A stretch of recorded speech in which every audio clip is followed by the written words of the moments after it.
Apparently, Amber Heard says she hasn't lied, which is a lie.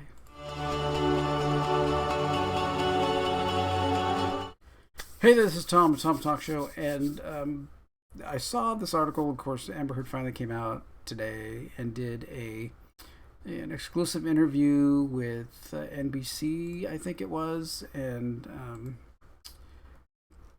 through Variety. I think it was Variety and NBC, NBC News exclusive, that she gave an interview that says that she has always told the truth. Well, we saw. I mean, I watched the court case quite a bit, on and off. Over there, I mean, it's when I work, I have tinnitus, so too much rock and roll in my youth.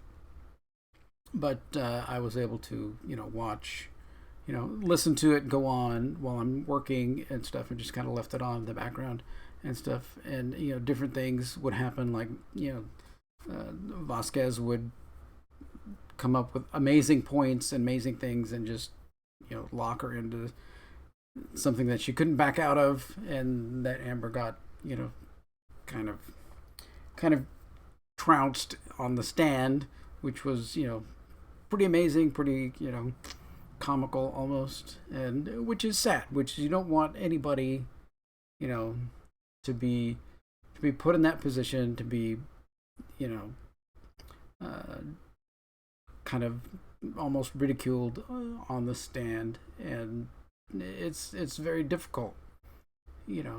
I guess as an attorney, how far do you go? You have to win for your client, and on the other side, you're really trashing somebody else, and stuff. But she says she's always told the truth. Well, I mean, if you just jump to the Kate Moss thing, where she says that Johnny pushed her down the stairs, when the truth was from Kate Moss's own mouth, which was, no, I fell down the stairs and he was the first one there to assist me and to make sure that I was okay. So that's highly different, stories there. One directly from the person, one, it's basically kind of hearsay, to use some legal terms, that Amber would even know this information or have any knowledge of it, seeing that she was not there. But yet she wants to put that out, that's what happened. So that is a lie. Then Vasquez brought up the incident that Amber had with someone who she was dating in an airport, and Amber denied it. She's never done that. And then here's the video of you doing that. So I think there's people who have enough people around them who are going to affirm whatever they say, like yes men or yes people, yes women, whatever they are, that around you that affirm whatever you say, and people that continue to repeat a story in their head about how they wished something would have happened, right? How they, certain events happen and you don't like that, so you replay it in your mind in a different way. And then you start spewing that out into your close circle, and they reaffirm that, and you're basically gaslighting yourself into believing something, that isn't actually true. Kind of like a self-brainwashing almost of events. So it just seems like that's kind of what happens. I mean, this is all subjection, my own supposition about what may be going on in her mind, but it just seems that she can't be wrong, and things like, I don't like people who can't be wrong. That always ends up being bad, right? But and then she's of course saying that it's a bad thing for the Me Too movement and stuff. And here she says, Amber Heard says, roll up social media wasn't fair. I'm like, the jury was told to not look at news, look at social media, or anything when they were away from their seats in the jury box there. So, I mean, all that the jury may have seen were the supporters outside of the courthouse, and many of them sitting in the courthouse who were told, supposed to be quiet or they would be escorted out. So I don't know how. See, she doesn't. This is another story, right? Oh, all of the jury just went by what social media said to make their judgment. No, they went by what evidence was given to them, and they were not supposed to be viewing social media. Now, if you find that one of them was on their social media, 24/7, well, then you can, you would have to go back and throw that juror out. But hopefully none of that ever gets found out. But so everybody who's sure I'm deserving of all this and this hate and vitriol, I don't. Even if you think I'm lying, if you still couldn't tell me, look me in the eye and tell me you think on social media there's been a fair representation. You cannot tell me that you think that it's been fair. No, I think that social media has had a accurate reaction, right? If I see somebody go up, and slap somebody in the face and that gets put on social media, I'm not going to say, oh, wow, that's great. What a great shot. What a great whatever. I'm not going to do that. Right? I'm going to say, oh my gosh, how horrible is it that that person got slapped? What did they do to deserve that? Nothing? Well, then, let's find the person who did it and arrest them for assault and battery. Right? That's my, so we see a court case here of him on the stand, speaking plainly, speaking, directly, speaking calmly, speaking, like this is important. And then you see her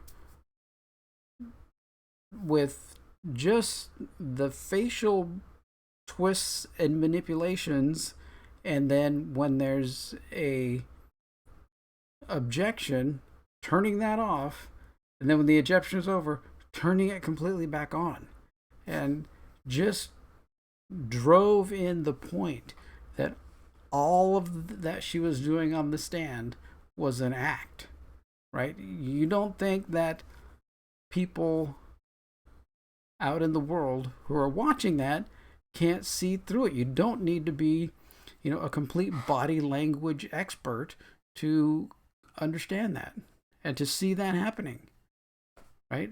It's crazy. You're doing it to yourself. If you would have sat there and given your testimony directly and not with that odd, crazed looking at the jury, which was completely freaky. I mean, looking at the jury and then, I'm crying, objection. Okay, I'll wait. Okay, you're done. I mean, oh my gosh, that drove me bananas. That just drove me crazy. So, turning that on and off, I think emotionally there's something wrong. I think mentally there's something wrong. And on Johnny's side, he's clean and sober. I mean, if he can stay around, people like Elton John and get back with the Hollywood Vampires and get with Alice Cooper, because Alice Cooper has been sober for many, many years. Alice Cooper's a Christian. He reads his Bible every day. There's a story that I know he was coming to Alice Cooper's coming to where we used to live up in Northern California. And during the shipment of all of the stuff out to the amphitheater that was out there near Marysville, I think it's called Sleep Train or something, amphitheater, whatever, anywhere, it's built out in the middle of nowhere kind of. But somehow his Bible had gotten lost. And some friends of ours owned the Bible bookstore in Marysville, or was it? No, it was Yuba City, the downtown Yuba City area. And he comes in there and says, I need a Bible. So you got Alice Cooper, not without all the crazy Alice Cooper makeup, just as himself, comes in and has to buy a Bible right there because, he needs it. So that's who we want Johnny Depp with and to stay with and to maintain himself, right? May help maintain his sobriety and everything else because he looked very good, very healthy and everything else when he was back with Amber, drinking and drugging and everything else. He just did not look good at all. And he's, seeing him in this situation, and there was he did at one of the pirate premieres, he came around, signed everybody's books. We have a book with his autograph and stuff in it and everything else. The big thing was that, my wife thinking, I'm never going to see him again, probably, so she asks for a hug and he's like, well, sure. Gives her a big hug and everything else, just kind, gentle person. And that's just not what you see from the other side. And people understand that. And you don't need, a lot of social media for that. I mean, I don't know what the Amber Heard Aquaman 2 is up. It was like millions and millions. So what are we up to now? 4.6 million. And continuing upward. So, she's got a big battle. I mean, and then, so that's the other difference is there's a petition to put Johnny back into Pirates.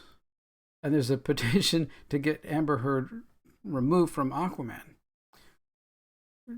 She has a huge, public opinion problem, and she needs to change. Nothing she can do to Johnny is going to change any of that. Right? She's not going to change public opinion at this point, other than lay all down in apology, right? Just come out and be horribly apologetic. Just come out and said, I've learned something through all of this, and I'm getting, psychiatric help and counseling and everything else, and I'm changing my ways. I'm going to be, trying to be a better person, right? Come out with that, and maybe people can, no, I don't think people will, but maybe some people will be able to, but double and tripling down, continuing with, it's like the people around her are just not telling her the right things. They need to tell her, you need help. You need some counseling. Or if you're going to counseling, maybe you need a different counselor. Go find a church with a good pastor that you can respect and go there. Because that's going to give you a lot better counseling than any other, psychobabble people. Right? All right. Well, there we go. She continues. It's not going to stop. She's going to try and drag Johnny back into court again and all that. And if Johnny still got Vasquez with her, that's going to look bad again. So, anyway, what do you think? Do you think that, did you sign the Aquaman 2 petition? Did you sign the Johnny Depp petition? Do you think she's right? Social media changed the whole thing, made it so it all went, against her. Or do you think she can choose to change herself, which would then change her social media perspective? I think that's more what we need to find. All right. Thanks for watching. Take care.